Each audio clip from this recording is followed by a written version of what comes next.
नमस्कार, बहुत स्वागत है आपका अनादि टीवी पर। मैं हूं आपके साथ पारुल। खबरों की शुरुआत करेंगे उत्तराखंड की खबरों के साथ, जहां उत्तराखंड सरकार ने राज्य योजना आयोग को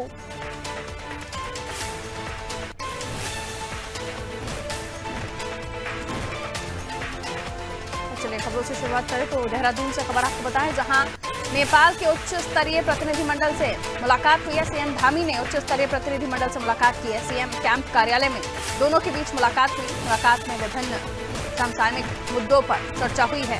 नेपाल और भारत के संबंध कई पीढ़ियों से हैं, सीएम ने कहा। उत्तराखंड के सीमांत क्षेत्र से नेपाल का रोटी बेटी का संबंध है। हमारी भौगोलिक सामाजिक परिस्थितियां बहुत मेल खाती हैं, उन्होंने कहा है।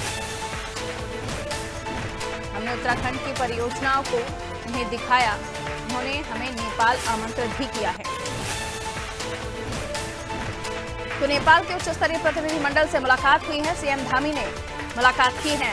मुलाकात में क्या कुछ खास बातें रही, जान लेते हैं। सोनू मेरे सहयोगी हमारे साथ उत्तराखंड से जुड़े हुए हैं। मैं बताएंगे कि मुख्यमंत्री की मुलाकात नेपाल के उच्च स्तरीय प्रतिनिधिमंडल से किस तरह से हुई है और क्या कुछ खास निकल कर आया। सोनू।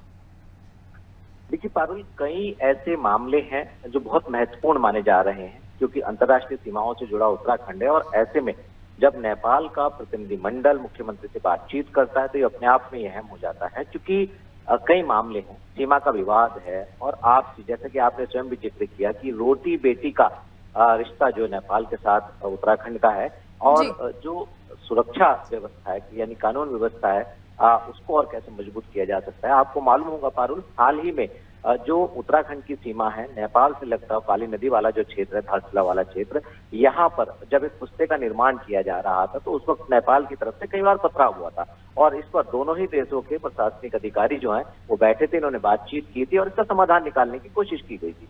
लिहाजा इस तरीके के तमाम ऐसे पहलू हैं, चाहे वो कानून व्यवस्था से जुड़ा हो, चाहे वो आपसी सौहार्द की बात हो, चाहे वो सामरिक लिहाज से माने जाने वाला महत्वपूर्ण हो। एक और विषय है, हाल ही में सुरक्षा के लिहाज से अगर हम देखें तो सीमा हैदर वाला भी एक मामला है। तो तमाम ऐसे मामले हैं जो नेपाल से जुड़े हुए, उत्तराखंड से जुड़े हैं, भारत से जुड़े हुए हैं, जिन पर आगे दोनों को ही एक मित्र राष्ट्र के रूप में एक अपनी भूमिका निभानी है। तमाम ऐसे पहलू हैं, इस पर बातचीत हुई। और इसके साथ साथ एक पहलू दूसरा ये भी रहा, मुख्यमंत्री से उच्च स्तरीय प्रतिनिधिमंडल की मुलाकात के बाद बीजेपी को कैसे जानेंगे नेपाल के प्रतिनिधिमंडल।